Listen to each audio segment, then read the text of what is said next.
Alhamdulillahillazi arsala rasulahu bil huda wa dinil haqq liyuzhirahu ala dini kullihi walau karihal kafirun walau karihal musyrikun walau karihal muslimun. Subhanaka la ilma lana illa ma 'allamtana innaka antal alimul hakim. Rabbi shrah li Rabbi shrah li sadri wa yassir li amri wa hlul 'uqdatam min lisani yafqahu qawli. Alhamdulillah, syukur kepada Allah SWT. Segala puji bagi Allah Tuhan sekalian alam. Salat dan salam ke atas junjungan besar Nabi Muhammad sallallahu alaihi wasallam.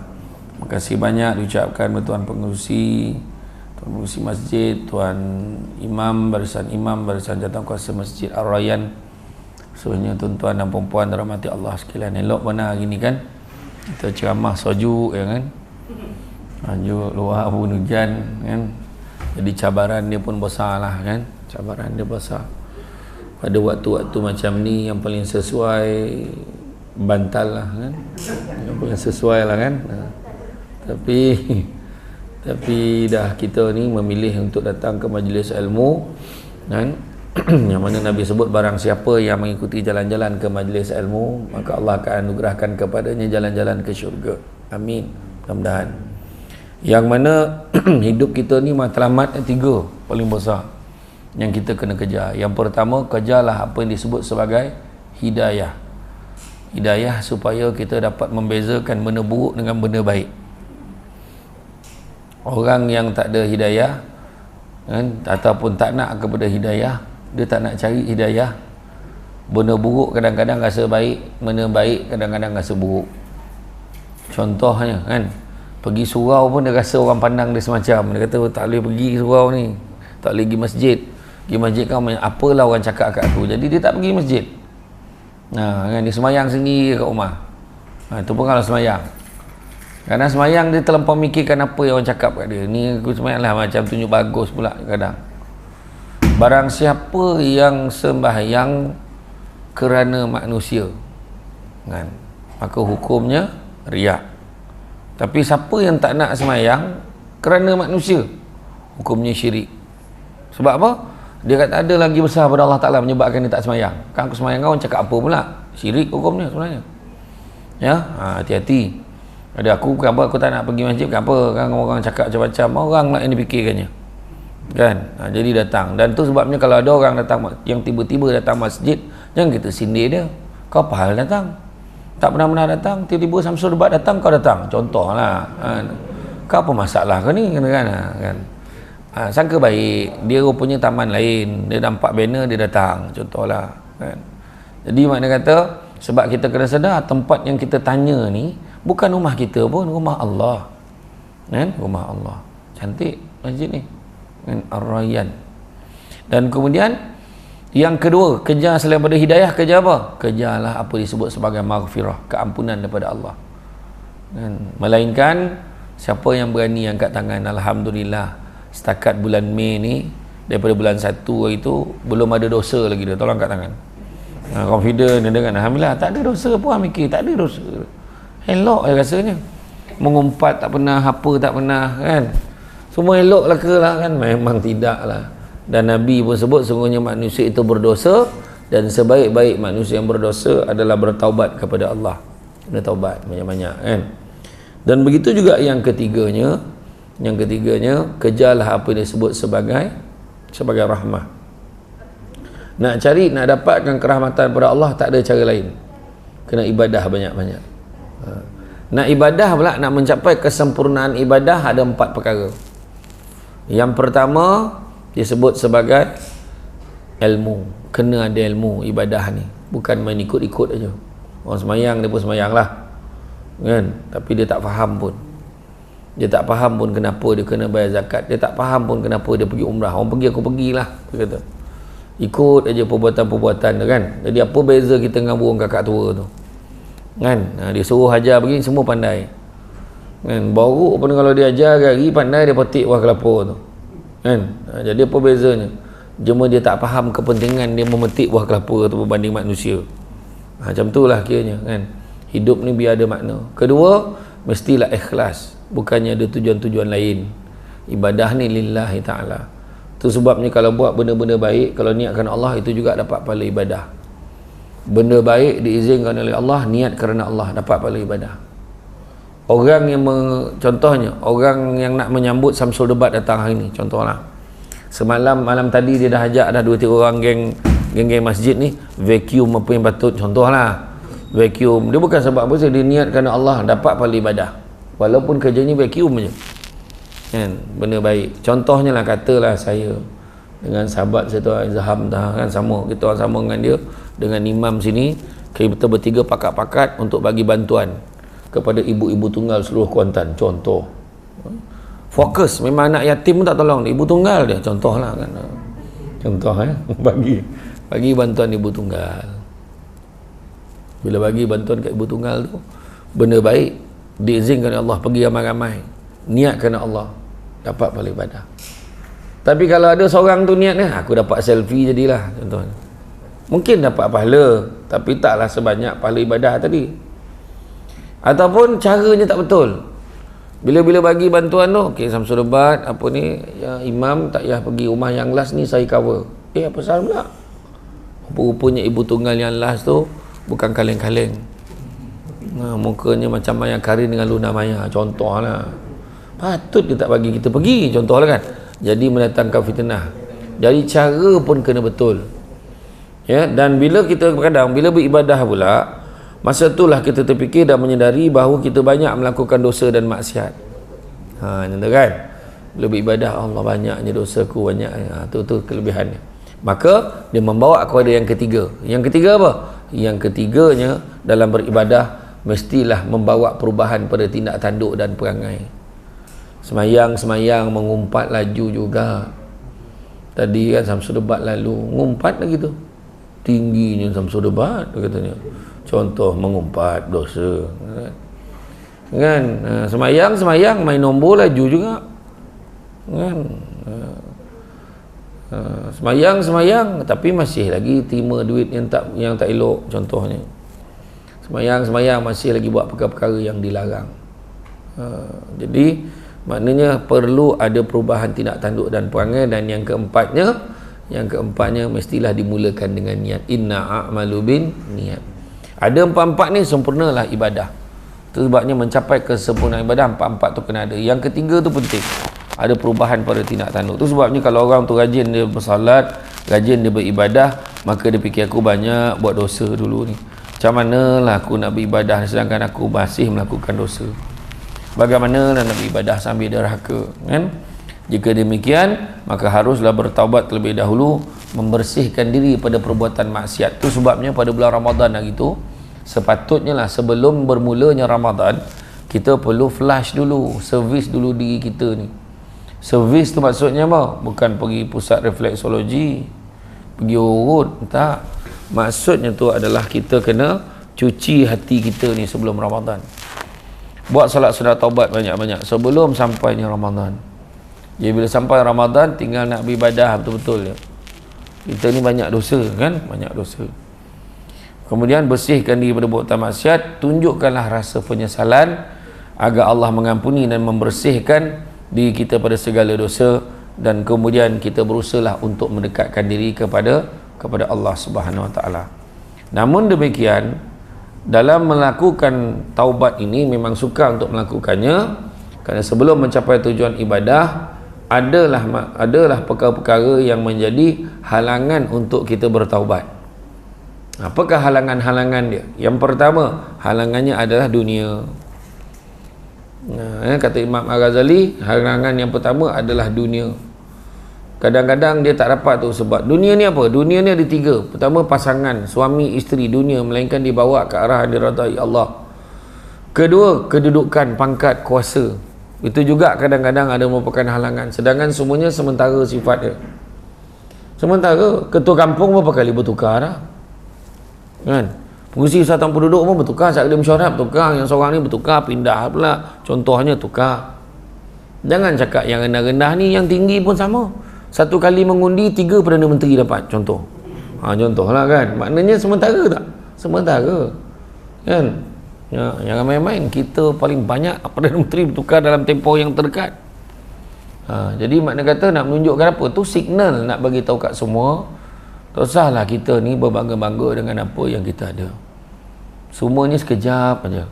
Saya sendiri dulu pun pegang jawatan dalam kerajaan, kan? Dalam jawatan kaki tangan kerajaan saya jadi pengarah undang-undang dan penguasaan. Akhirnya pencen, dapat kad pesara, tunjuk dekat hotel dapat 10% diskaun sebagai pesara, kan? Sekejap je. Macam baru semalam dia pegang jawatan, rasa macam tu lah, kan? Jadi dia cakap semua tahu, dia tu ketua pengarah yang seorang tu pula, jangan main-main tu. Itu dekat Putrajaya tu nombor 1 tu dekat kementerian tu. Iya, dahsyat. Tiba-tiba dekat Masjid Ar-Rayyan tepi dinding tu macam tu, muka apa sal pencen sampai masa pencen, kan? Jadi mana benda tu kita tahu. Jadi mana satu milik kita tak ada, jawatan, harta benda sementara lagi lah. Dulu rumah dekat Indra Mahkota tu ada satu rumah lawa besar, tiba-tiba ada IM15 Rumah Kota 15, lawa-lawa rumah kat sini, nampak lah kan? Nanti akan ada yang lagi baru lagi, akan ada lagi baru lagi, makin canggih dan makin dahsyat, kan? Dia punya kecantikannya, kan? Jadi makna kata tak pernah habis. Telefon, beli telefon baru, tak sampai seminggu dah keluar model baru lagi. Punya cepatnya teknologi. Orang perempuan dulu pakai tudung bawal, tiba-tiba ada bawal eksklusif, kan? Tak lagi bawang eksekutif pun keluar, bawal siakap, patin tak keluar lagi. Tudung patin dia kata. Kalau yang menggigil-gigil sikit dia punya corak tu, patin steam nama dia. Macam tu. Kan? Mana kita tahu, kan? Zaman sekarang kan cepat aja. Lepas tu dunia viral sekarang ada aja. Jadi tak relevan. Dulu pakai telefon besar bateri kereta telefon tu, jeng-jeng atur 010 berjeng-jeng, halo, belagak dulu. Cuba bawa hari ni, tengok apa telefon ni zaman bila dia pakai ni. Kemudian telefon yang besar tegak atas meja tu, kena tarik dia punya tu aerial tu, tuan-tuan. Sekarang standard budak tadika isi air je, kan? Lepas tu makin lama makin kecil. Ni nak lebar balik teknologi. Dulu tak ada siapa sangka yang handphone boleh ganti fungsi kamera, tak ada siapa sangka, kan? Dunia sementara, kan? Tapi kita fikirlah ketika peristiwa Isra dan Mi'raj, kan Nabi dibawa berjalan dan ditemani oleh Jibril, bertemu dengan peristiwa-peristiwa yang pelik. Bayangkan bertemu dengan seorang perempuan yang bongkok 3. Apa kata Jibril? Wahai Muhammad, itulah dunia, dah tua sangat, dah tunggu masa nak kiamat. Kalau zaman Nabi dah dekat dengan kiamat, ini kan pula zaman kita. Lebih-lebih lagi, terlampau banyak dah tanda Allah bagi. COVID-19, orang Indra Mahkota dia tak faham COVID-19 tu, COVID-19 pun dia faham, kan? Tengok kan dia gelak tu, makna baru faham. Maknanya kalau kita tengok, itu pun tanda-tandanya dulu mana pernah fikir, kan? Tiba-tiba semua orang terjejas, Allah Ta'ala tarik sekejap je, habis orang yang meniaga, tiba-tiba yang meniaga riban dia kata satu hari tiba-tiba menong je. Orang yang menong pula tiba-tiba banyak. Dia meniaga online dia lagi bagus daripada meniaga betul-betul. Tu belum cerita online tapi menipu tu, kan? Macam-macam, kan? Macam-macam. Tu pertama, dunia. Yang keduanya, halangan untuk kita ni bertaubat. Keduanya adalah manusia. Manusia yang menyebabkan jadi halangan kat kita. Contoh, pergi mana bang? Abang nak pergi Masjid Ar-Rayyan lah. Abang nak semai maghrib Jumaat. Kata malam ni nak pergi makan sesama. Jadi hal pula. Ayolah besok je lagi masjid. Tak jadi dia. Anak tanya, bah kata nak pergi pasar malam. Pasar malamnya hal, tak jadi pergi masjid. Sedangkan boleh je ayah tu kena kuat, kan? Kena kuat. Ya, kan? Nak pergi mana? Makan kejap je. Abang pergi masjid kejap je. Imam malam ni insya-Allah, imam yang bertugas malam ni jenis yang imam yang express. Dia cepat tu, dia baca pendek-pendek je. Cepat abang balik kan, cepatlah kita pergi. Tunggu je lah. Macam tu. Jadi maknanya dia tetap bertahan. Begitu juga syaitan. Dan begitu juga halangan yang keempat adalah hawa nafsu. Jadi halangan dia dunia, manusia, syaitan dan hawa nafsu. Tu sebab bulan puasa itu kita mengawal hawa dan nafsu. Tapi kalau bulan puasa dia punya perangai lagi teruk, daripada bulan tak puasa, jangan disalahkan setan tu. Maka confirm lah kau dah sama level dengan setan tu, kan? Maka seseorang ingin mencapai tujuan ibadah mestilah berkemampuan untuk mengatasi keempat-empat ujian tu tadi. Ada baik dari segi manusia, baik dari segi dunia, manusia, syaitan dan hawa nafsu, kan? Seseorang itu perlu berhadapan dengan peringkat seterusnya, iaitu peringkat godaan, dan cara untuk mengatasinya ada 4. Pertama, tajarrud anid dunia, membulatkan tekad hingga kesenangan dunia tidak mampu menggoyahkan hatinya. Datang orang offer rasuah, kan, tolonglah settlekan ni, maaf dia nak bagi 15,000 contoh. Bukan senang, bukan senang. Kita cakap, orang ni gelap mata, tak bersyukur dengan kedudukan yang ada, patut sayangkan jawatan tu, kenapalah terima rasuah ni. Hei, kalau akulah, ayat dia. Sedangkan kita belum diuji lagi macam tu. Bayangkan orang lain pula datang jumpa kita bawa beg sebuntil duit dalam tu, contoh macam, belum tentu kita lebih baik daripada orang yang kita cakap. Sebab kalau nampak orang dalam berita ke dalam TV ke, kita nampak seorang lelaki setelah ditahan kerana menerima wang suapan sebanyak 15,000, dia boleh dituduh tau. Ayat kita apa? Ya Allah, kau jauhkan aku daripada ujian seperti ini. Terus macam tu. Macam orang perempuan lah, nampak lelaki tu bininya 3 bini dia dalam satu majlis pergi makan dan sangat mesra sekali. Janganlah kau cakap gatal nak mati, tengoklah berapa banyak, berapa lama kau boleh tahan. Jangan macam itu, tak baik. Cuba doa, ya Allah berikanlah aku kekuatan untuk jadi seperti itu. Macam tu lah. Tak ada kau ajar tu berceramah ni, tak ada. Tak, maksudnya ya Allah aku tak kuat, ya Allah kau jauhkanlah aku dari ujian seperti ini. Macam tu. Lepas tu jaga suami elok-elok. Jangan orang kata orang Pahang tu, jangan take things for granted lah. Macam tu. Macam tu. Bahkan faham dia tu. Orang sini dia lain macam, cakap putih faham. Jaga suami elok-elok. Jaga suami baik-baik. Suami ni kadang-kadang dia rasa kesepian. Kan? Iya. Tengok dia jawab betul-betul mak tu. Dah lama sunyi dah tu macam tu. Jadi maknanya kata layanlah yang terbaik, kan? Bayangkanlah kalau boleh sujud lah, kalau boleh sujud, Nabi kata memang suruh isteri tu sujud kat suami. Ni kita melawar melenting-lenting, ngada kata benda dah mati orang tua ni, dia katanya. Cubalah cakap elok-elok, kan? Sian suami tu. Nampak tu. Nyaut, tetap nyaut. Cakap apa? Kan, layan suami baik-baik. Sebab minta jauhkan daripada ujian. Dia nampak, aduh aku tak kuat ya Allah, janganlah kau bagi ujian seperti ini ya Allah. Macam tu kita doa. Kemudian kadang-kadang ada kat ujian-ujian lain lah, ujian kadang orang ni ujian susah dia okey lagi. Dia susah dia boleh lagi. Dia ingat Allah, dia pergi masjid. Tapi bila Allah bagi dia senang, Allah kaya-kaya dah mula tak pergi masjid. Aku sibuk sekali, banyak hal lah, banyak bisnes nak kena jaga sana ni. Ayat dia. Tak pandang dia ai citra tu. Macam lah kan, macam tu kan, tak main lah kan. KWSP ni dia, dia contohlah kan, sibuk, duit banyak, tak sempat kira pun duit gaji dia. Duit gaji dia pun dia tak sempat nak keluar, dia punya sibuk je, tak sempat kira duit yang masuk tu. Jadi bayangkanlah, jadi kita kena kuat. Kadang jangan hanya sebab duit ni sementara, semua sementara, sampai masa habis. Nabi kata apa? Anak-anak Adam kalau diberikan 2 lembah emas, nescaya dia akan minta lembah yang ketiga, tak pernah cukup. Nabi sebut tu. Dia kata aku dapat duit KWSP aku besok, aku tak payah fikir apa dah, aku relax. Aku pergi umrah dengan bini aku, lepas tu aku pergi bercuti. Rumah ni mungkin aku renovate sikit-sikit je, relax. Tak sampai 2 minggu pencen dah pegang senapang depan bank. Jadi jaga dia. Itu orang kata tak nak rehat.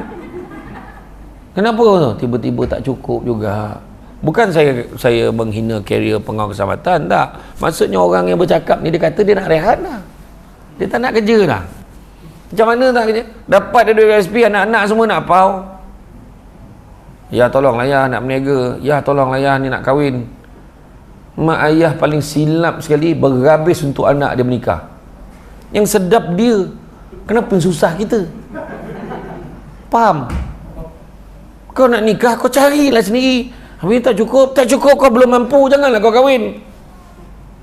Betul. Ayah dengan mak ni pergi bercuti, pergi Balkan, pergi umrah, pergi Europe, pergi kan.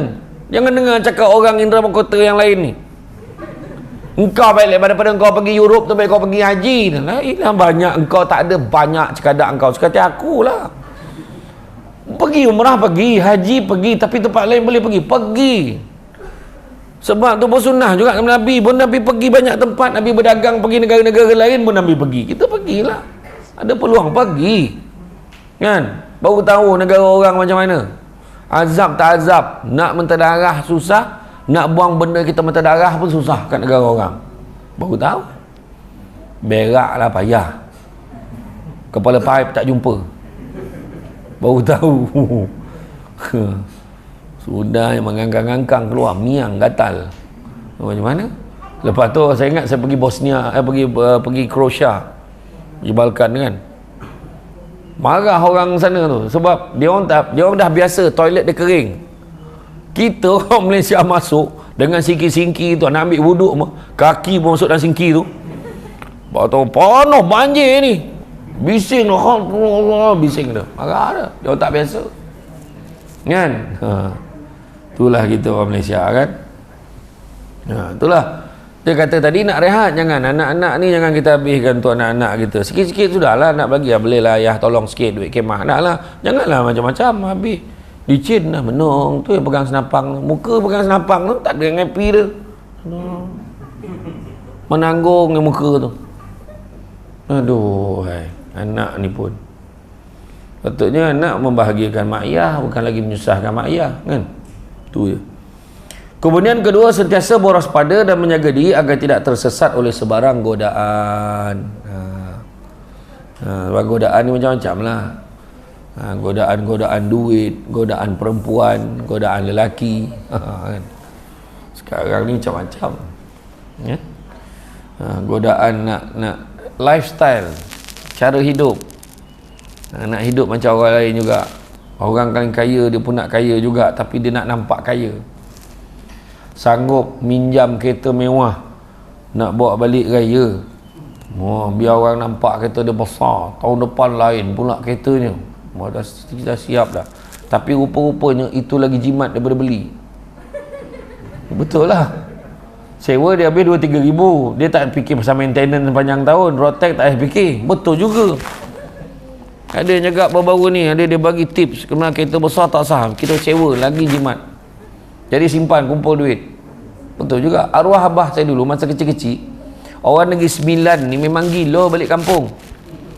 Tapi dia kampungnya dokek-dokek tak jauh dah kan. Negeri Sembilan tu sebabnya kalau dekat bas stand Pudu dulu, yang beratur sampai keluar bas stand Pudu tu yang balik Seremban. Orang Negeri Sembilan ni kucing beranak balik, ayam bertelur balik.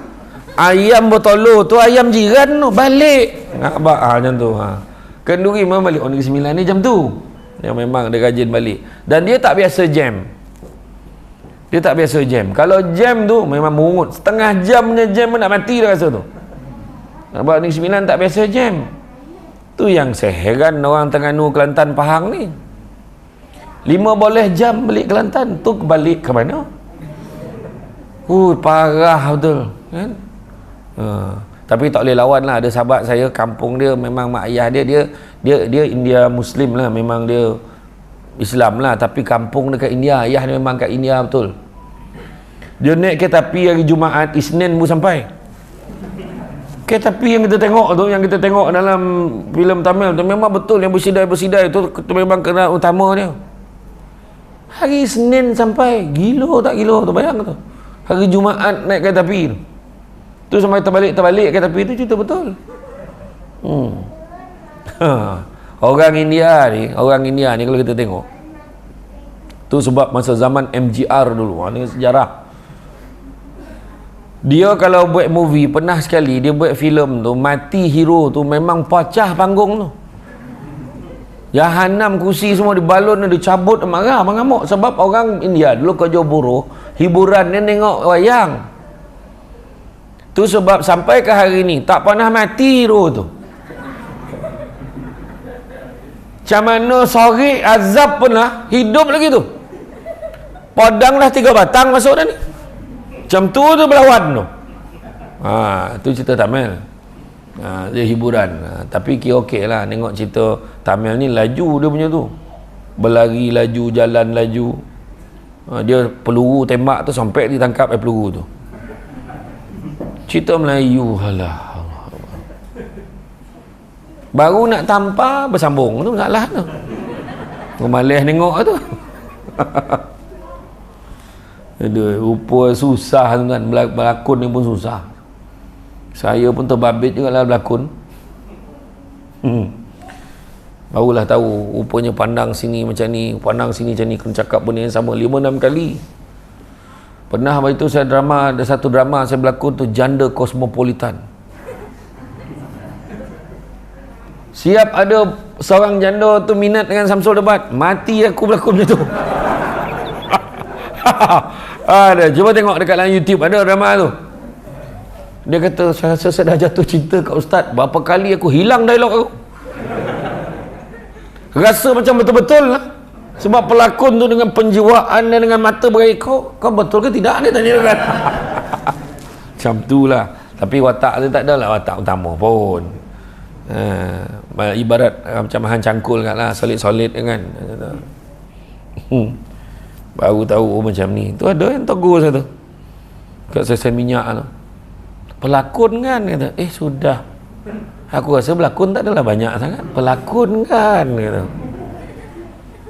Saya kata bukanlah, mandai ya pakai mask pun kita kenal lah. Saya pun buka, saya siapa? Aaron Aziz kan? Dia kata bukan, dia kata. Dia boleh confuse dengan Aaron Aziz, tak tahu lah belah sini ke saya pun tak perasan lah mana satu kan, kata. Tak adalah melampau tu kan. Aduh, itulah saya tengok tu kan. Saya kata kan, sebenarnya dalam hal ni kalau kita tengok kena waspada, jaga diri agar tidak tersesat pada sebarang godaan. Kan? Ada seorang nama dia siapa nama? Abu Bakar Al-Miski, seorang sahabat ni. Abu Bakar Al-Miski ni, dia ada seorang ni, dia ni terkenal lah dengan ketakwaan dia, keimanan dia kepada Allah Subhanahu Wa Taala.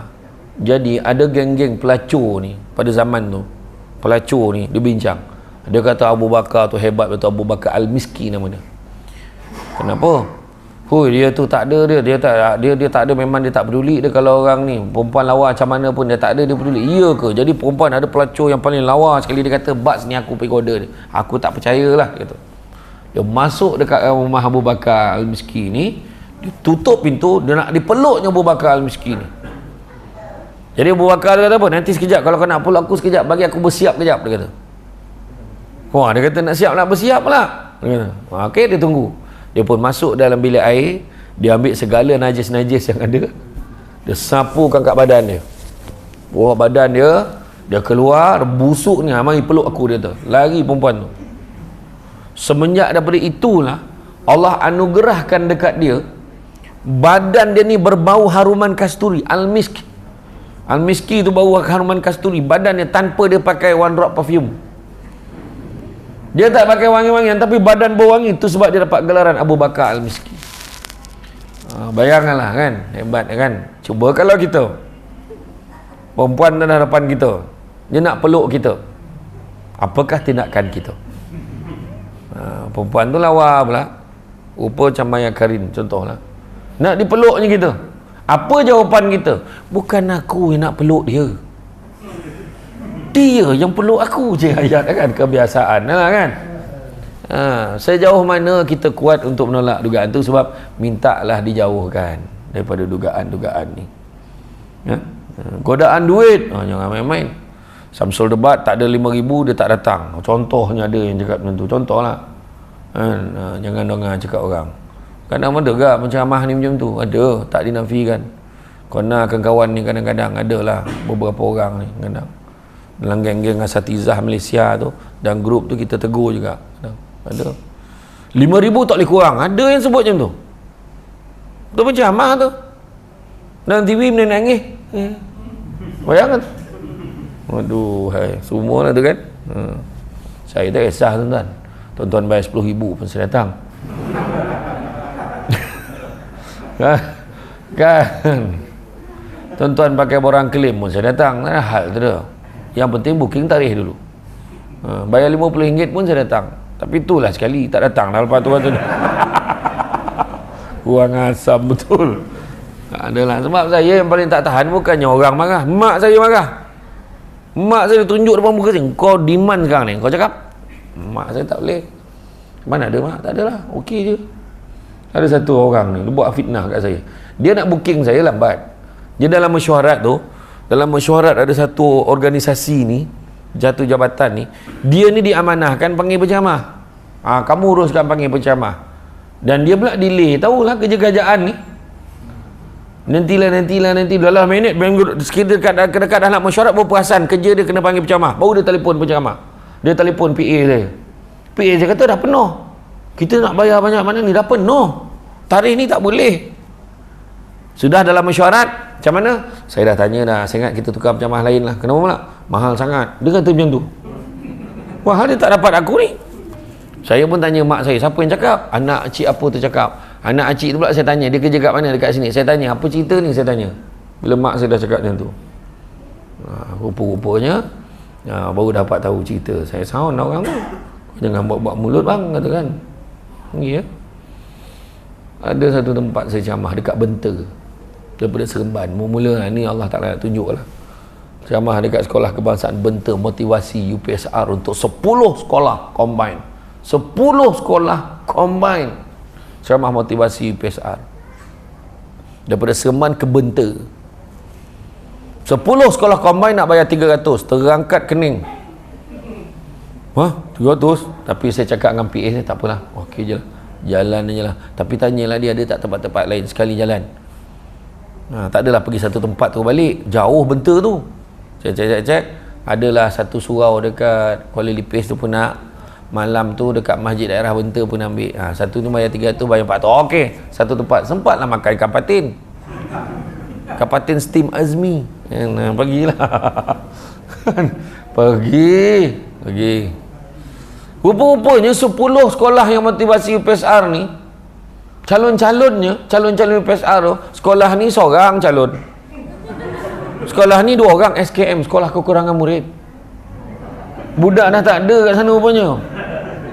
Dan budak-budak tu gabung 10 sekolah tu tak sampai pun 20 orang. Dan RM300 dia nak bayar saya tu, rupanya cikgu-cikgu tu kongsi seorang sikit. Bayangkan kalau saya tolak, kecewa dia macam mana? Menangis cikgu tu masa saya datang. Dia bergambar selfie tu sampai menyarap pun ada. Punya beri. Itu tak apa. Saya ceramah dari Rompin Pahang. Orang kampung ni ambil gambar dengan ustaz, boleh ke? Boleh ambil gambar. Adalah perempuan-perempuan makcik-makcik berdiri belakang. Tiba-tiba satu makcik tu, free size dia kata. Aku memandang apa pula free size ni makcik. Alah yang macam ni itu freestyle kata. Tapi dia confident kan, layan dia je lah. Lantak lah jadi dia bunyi dia kata. Kata, aduh tak boleh lupa betul yang tu. Saya pergi Mekah baru ni. Saya pergi Mekah bulan 3 dekat-dekat nak puasa. Balik. Saya ingat boleh rehat kat sana. Saya ceramah tak berhenti. Hari-hari ceramah. Bulan puasa itu 2 kali dapat buka puasa kat rumah ni. Dengan mak saya sekali, dengan rumah sekali. Kan? Penuh. Orang dia cakap, untunglah ceramah boleh buka puasa kat hotel. Mana datang ceramah kat hotel tu betul lah. Tapi buka puasa tak dapat buka kat situ. Kena kejar pula dia ceramah lepas tarawih kan. Tempat lain. Kan? Jadi ingat dapat rehat lah kan. Dapat rehat lagi Mekah tu. Tak ada mana ni. Aku pun tak tahu ni Mekah ke Malaysia. Sama ramai orang Malaysia. Orang Indon satu grup. Indon ni saya nampak satu grup. Kyrgyzstan adalah dalam 2-3 grup yang ramai. Tapi kebanyakan Malaysia tengah tawaf tu, makcik ni tengah tawaf je ambil gambar. Dah habis dah tawaf tu, nantilah dulu dah habis tawaf tu ambil gambar. Dia kata, turunkanlah ni kain ihram tu, suruh kau nak ambil gambar BCG aku, apa hal? Teruk betul kata. Dan kat hotel tu makcik tu kejar. Saya kejar tak ambil gambar. Bukan semalam nak ambil gambar ke cik? Semalam baju lain. La ilaha illallah. Ada tu.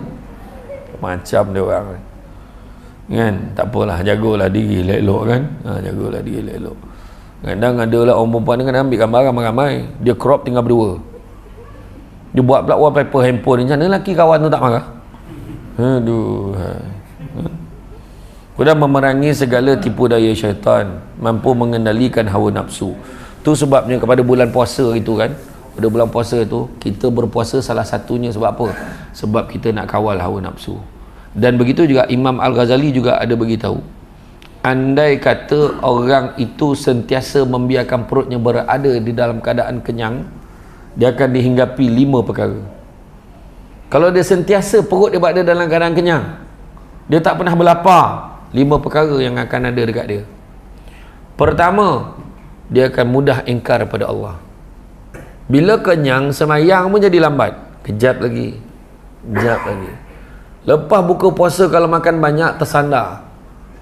Isteri dah pakai telekong dah. Tarawih tak bang? Tarawih tak? Jalan lu. Sudahnya dia terkorban, mengangkang dekat ruang tamu. Tidur. Maghrib tidak, isyak tidak, tarawih tak. Ingkar. Kedua, dia susah nak mempeduli kawan lain sebab dia menganggap orang lain kenyang macam dia. Ketiga, dia sukar untuk mendengar nasihat yang baik daripada orang. Bila macam cakap, lantaklah suka hati aku lah, alah tak payah nak bising lah. Yang keempat, kata-katanya tak pernah menyentuh jiwa orang lain. Kadang menyakitkan hati orang lagi ada. Yang penting aku kenyang, yang penting aku ada, lantaklah kau, dia kata kan. Dan yang kelima, dia mudah dihinggapi penyakit. Jadi kawal. Jadi kita kena faham perkara-perkara ni, yang 4 perkara yang untuk mengatasi godaan ni tadi sebenarnya bukan senang kan? Terutamanya dalam bab memerangi hawa nafsu. Kita takkan dapat mengikisnya sampai habis sehingga terpisah dari nafsu, kerana nafsu juga mempunyai manfaat selagi mana nafsu tersebut tidak mengalahkan dan mengendalikan akal kita.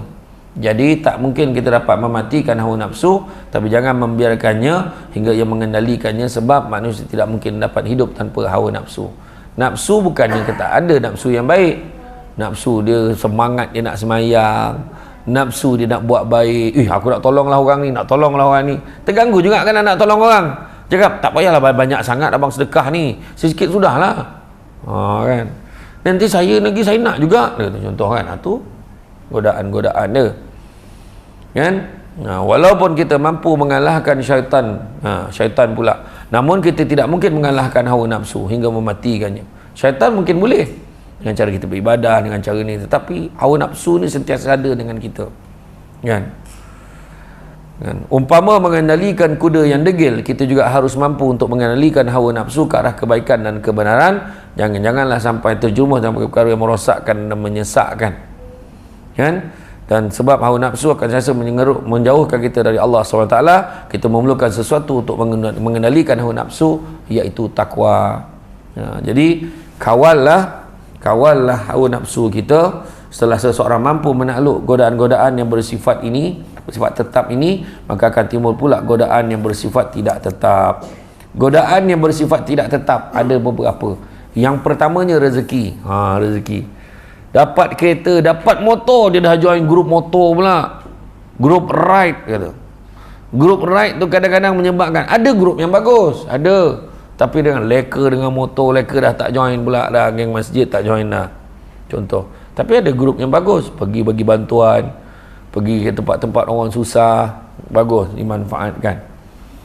Kan? Dia bertanya di dalam hati, dari mana aku peroleh makanan dan pakaianku? Bagaimana aku memberi makan kepada anak-anak dan keluargaku? Dari mana? Dia akan menjawab sendiri pertanyaan-pertanyaan ini. Aku harus mempunyai bekalan. Aku harus mampu dan sanggup. Aku sudah tajarud an dunia. Kini aku sudah membulatkan tekad dan tidak akan tergoda lagi dengan godaan dunia. Aku harus menjaga diri dari sebarang tipu daya. Jika demikian, di mana kekuatan bekalanku? Rezeki ni bila datang bagi kat kita kan, Allah Ta'ala bagi kat kita, sama ada kita jadi lagi dekat dengan Allah, dan bimbang juga kalau dia menjadi satu bentuk godaan yang tadi tu, halangan yang tidak tetap tadi, iaitu kadang jadi lupa pada Allah. Dulu sebelum kahwin, dulu elok dia dah jadi duda berapa lama, isterinya meninggal dunia dan tak ada gantinya isterinya tu, tapi ada orang kesian tengok kau, aku nak rekomenkan kau dengan ni kan, dapatlah dia umur 70 tahun, dapat isteri 25 tahun. Terangkat kening semua orang. Macam mana dia boleh dapat tu macam tu kan? Jangan dengki-dengki kan? Tapi sebab dapat bini muda langsung tak datang masjid, hari-hari menghadap isteri, dia pun dah mula rambutnya dah hitam semua kan, pakai pakaian ala-ala orang muda, contoh, lupa dah dia. Tu keadaan yang tak tetap tadi, rezeki juga isteri tu sebenarnya kan. Tapi tak payahlah kita dengki, doakanlah yang baik-baik kan. Malam pertama mati tu, la ilaha illallah, ayat cubalah cakap elok-elok, alhamdulillah ada isteri yang tegap boleh jaga dia kan, elok macam tu. Ada je benda. Aduh. Kemudian yang kedua, bahaya. Dia takut dengan pelbagai bahaya. Hatinya sentiasa terfikir bukan dan bimbang akan ada saja perkara yang tidak kena. Dia teraba-raba, tidak tahu mana yang baik dan mana yang buruk, kerana semuanya bersifat sama-sama. Sebab oleh keraguannya itu, maka dia akan terjerumus. Orang tu nak baik dengan dia pun dia takut. Orang minta sumbangan dengan dia, jangan tipu tak. Semua fikir tak elok aja kan. Dia fikirkan bahaya banyak. Jadi paling senang, banyakkanlah sedekah. Sedekah settle. Kenapa pula? Nabi selalu sebut. Nabi sebut dalam hadis yang Nabi kata, sesungguhnya bala dan musibah tidak pernah mendahului sedekah. Sedekah berbanyak. Ambil nombor akaun Masjid Ar-Rayyan, buka online, Maybank to you, Bank Islam Internet Online Banking, Cimbank, CIMB Bank Klik kan. Nombor akaun bank masjid ni bank mana? CIMB Sam. Nombor akaun 8801, lebih kurang tu lah, tak masukkan. Description, doakan saya kaya. Makan main lagi. Amount RM1 tu tak tahan tu. Tang doakan kaya tu bukan main lagi. Modal RM1. Aduh tak apalah. Janji ikhlas, ayat je. Tak habis-habis, itulah hujah mati, hujah ustaz tu. Yang penting ikhlas, dia kata. 20 tahun ikhlas RM1 tu tak tahan tu. Awal bulan RM1, dapat gaji RM1, dapat air citra pun RM1. Mempertahankan keseringgitannya. Sekali dia masuk dalam kubur, dia dah mati masuk dalam kubur ni. Digambarkan oleh para ulama, bila masuk dalam kubur, ada orang yang terkejut tengok kubur dia lapang. Tak adalah lapang sangat, tapi lapang lah. Lapang juga kubur aku ni. Kenapa aku dapat kubur yang lapang macam ni? Sebab dulu kau pernah sedekah pada Masjid Ar-Rayyan, kau sedekah RM1. Kalau aku tahu macam ni lapang kubur aku bagi lebih lagi. Masa tu dah terlambat. Faham? Nak bagi sekarang. Jangan buat buta bila nampak tabung. Mana tabung masjid ni? Tabung bergerak. Mana dah tabung tu? Kat luar. Jadi satu lagi ada tabung ni kan, nak apa, beli van dah ada? Tak ada? Oh tak ada, bukan ini. Ada malam karang, dah bercampur dah saya dah. Semalam saya camah kat Bentung. Tabung tu nak beli van untuk pelajar-pelajar tahfiz. Saya kata untuk beli van jenazah semalam tu. Dah bertukar pula dah. Bertukar. Rupanya van untuk pelajar tahfiz. Lagilah bagus kan. Sebab bawa hari-hari. Budak-budak tu nak kesana kemari senang, saya kata kan. Yalah, sumbangkan. Sedekah banyak-banyak. Kemudian kesulitan dan kesedihan. Kadang kesulitan dan kesedihan pun boleh menyebabkan kita lupa pada Allah, lagi jauh pada Allah. Pun takut tu. Kan? Kita ni kena sabar. Sabar ni ada 3. Pertama, sabar untuk taat perintah Allah. Nak semayang kena sabar. Naik kereta, bang dah masuk Zuhur lah bang. Nak berhenti solat tak?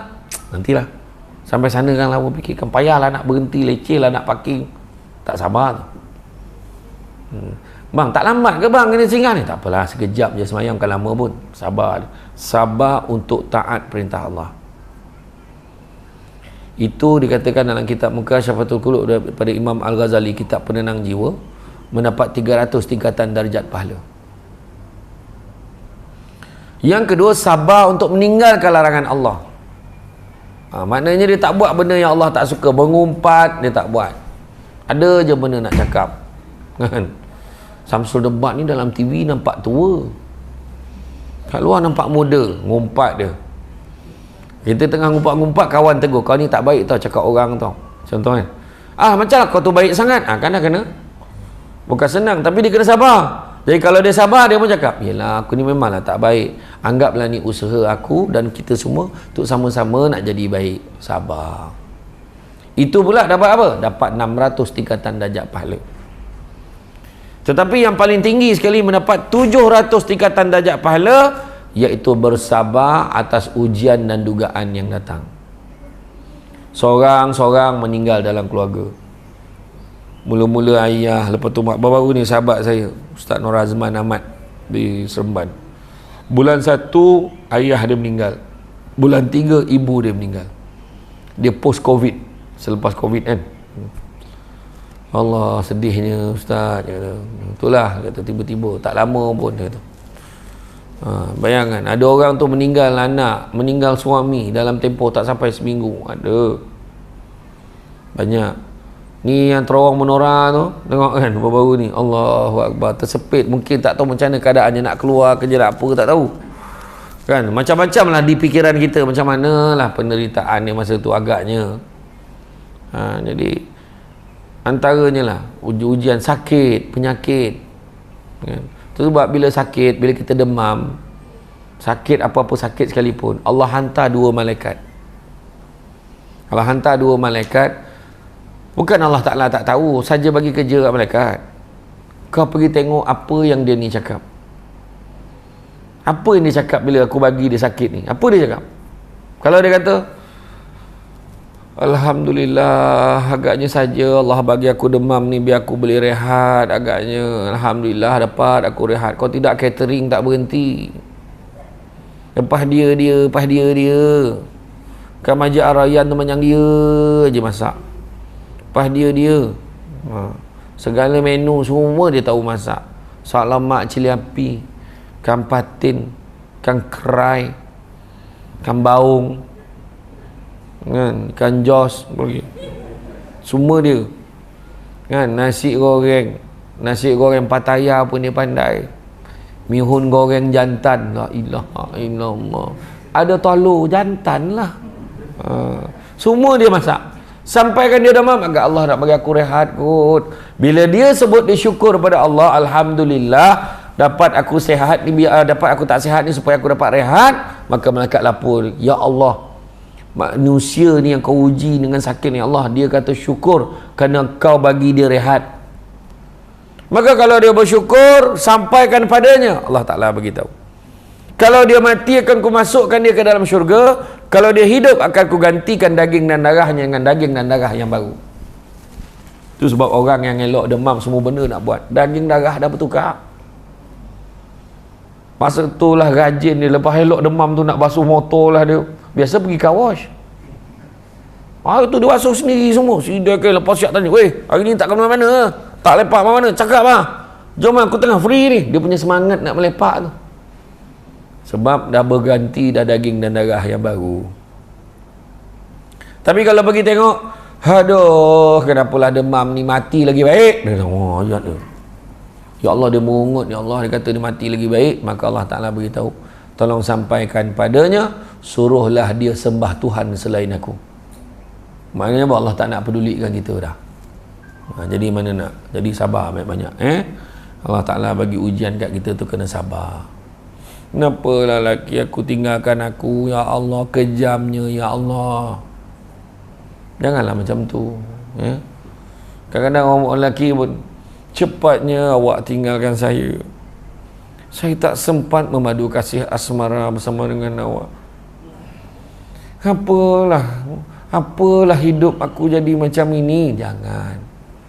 Rupanya rezeki Allah nak bagi isteri yang baru, yang lebih muda. Kan?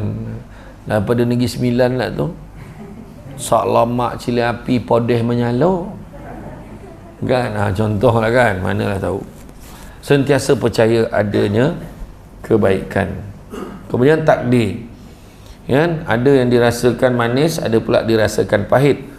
Tetapi hawa nafsu cepat saja mengeluh. Kan? Sabar banyak-banyak. Contohnya macam orang sakit kanser, saya baru je share kan, macam mana anak-anak murid debat saya di USIM tu, ada yang buat kajian. Dia buat kajian orang yang mengidap penyakit kanser, kebanyakannya lebih 90%. Cuba cek balik kalau ada ahli keluarga kita yang hilang disebabkan kanser, meninggal dunia sebab kanser, kebanyakannya akan meninggal dunia pada hari dan bulan yang baik.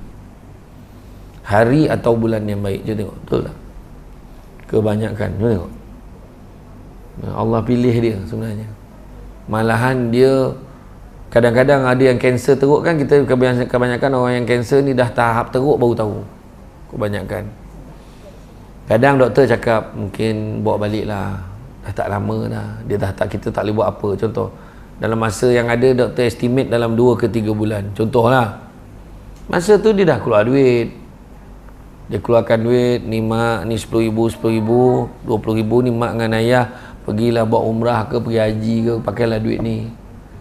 Ni 10,000 ni bagi kat Along. Along cakap itu Along nak berniaga, bagilah kat dia.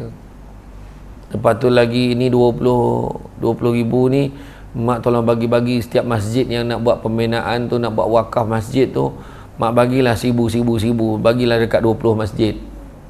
Dia dah bagi dah, pesan siap-siap. Lagi 500 mak tolong top up telefon. Apa hal pula? Rupanya dengan RM500 tu dia top up tu, dia telefon seorang-seorang dalam telefon tu, dia minta maaf daripada ujung rambut sampai ujung kaki. Nampak tak? Kita ni yang tak ada penyakit, rasa-rasa tak ada penyakit, perasan sihat ni, rasa macam panjang umur je. Tiba-tiba je ni nampak elok, gelak, kakak, malam kang dah tidur, mati terus. Contoh, besok pagi keluarlah teori, patutlah dia gelak semacam je semalam, nak mati rupanya. Keluar dah teori tu. Yang seorang tu patutlah dia bersandar kat tiang yang tak biasa dia duduk tu, nak mati juga rupanya. Ada je lah orang kita ni kan, dia mula nak mengaitkan teori yang bukan-bukan ni.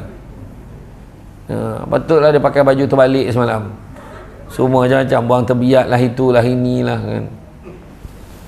Buang terbiat ni biasa kan, biasa. Ada driver saya dulu, poning tuan-tuan. Ada saya dah ramai driver bertukar-tukar, ada driver banyak kali dah kan, banyak tahun, banyak tukar driver. Bukan semua tahan, ada yang sambung belajar, ada yang ini, ada yang berhenti. Ada yang mengira rupanya tak pandai matematik, awak tak tahu. Di masa tu dia jual kuah kurma tu, dia jual kurma RM70 satu, orang beli 5. Kita tu kira 350. Dia pakai kalkulator. Masalah pakai kalkulator, 70 campur 70 campur 70 campur 70 campur 70. Buatnya terlebih macam mana? Buat terkurang macam mana? Kau ni kira, kau sepeh tak lancar ke? Lancar lah sikit-sikit. 2 kali 2 berapa? 6. La ilaha illallah kata. Kata parah budak ni. Masuk air budak ni. Sekali tu nak sembahyang subuh. Qamat, suruh driver saya qamat. Qamat. Allah bar. Syahadu la ilaha illallah wahdahu la syarikalah. Hui. Setelah qamat apa tu kata? Berpusinglah imam menang. Kau apa ni kata. Buatnya orang lain dengar Samsul debat lain macam, driver ada mazhab lain. Aduh, macam kau nak qamat, kau nak macam khutbah kan. Aduh. Macam teringat tu kan, macam-macam lah tuan-tuan. Tu belum cerita ada driver yang patut jemput saya kat KLIA, dia jemput kat Subang, sakit kepala saya. Kau kat mana ni? Dah sampai dah. Kat pintu hujung sekali tau. Ya. Kau kat mana dah? Sampai pintu hujung ni. Tak nampak pun kau. Kau kat mana? Kat Subway. Subway. Rupanya highway Subang. Apa ni? Rupanya airport Subang. Macam kena sabarlah banyak kan. Lalah berhenti dia.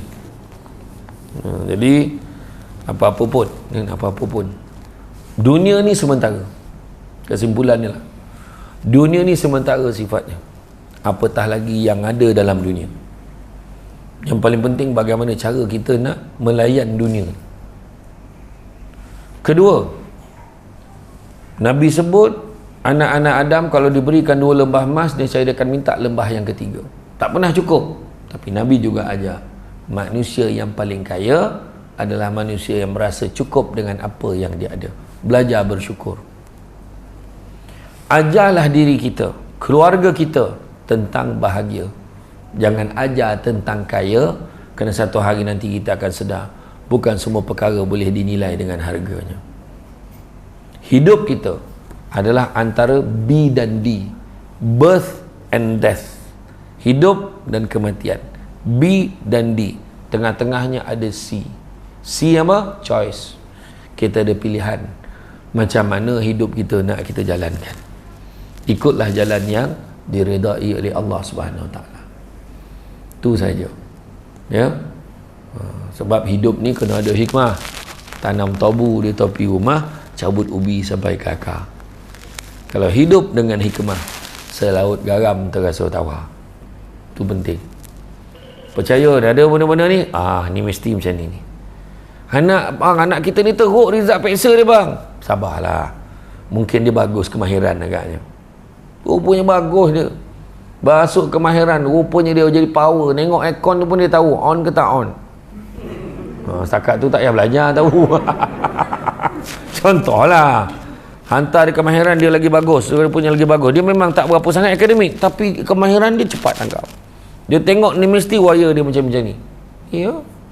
Ada budak IKBN tu saya jumpa, dia keluar daripada IKBN, dia buka bengkel dekat kampung dia boleh upah 10 lagi budak kampung dia ajar benda ni semua.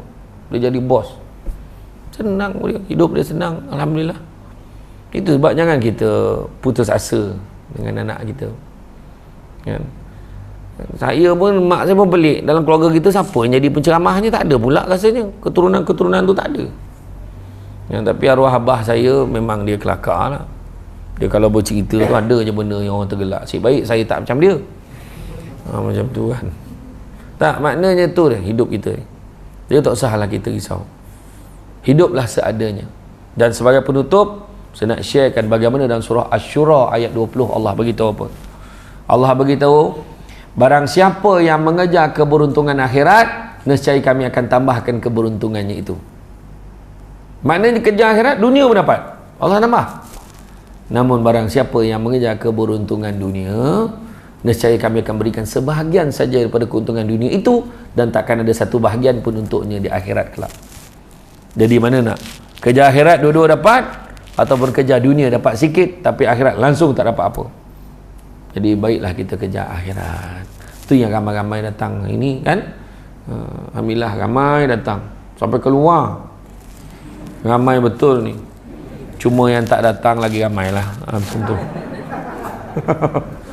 Kan, alhamdulillah, terima kasih banyak. Rezeki orang sini lah. Sebab sebenarnya mula tu saya ada program di Terengganu. Program di Terengganu selama sampai besok lah. Cuma kemudian pada sebelah malam tadi memang ada satu program di Kuantan. Di Kuantan, di Taman Semambu Kuantan. Dia booking mana sepatutnya dari Terengganu pergi Kuantan, pergi Terengganu balik.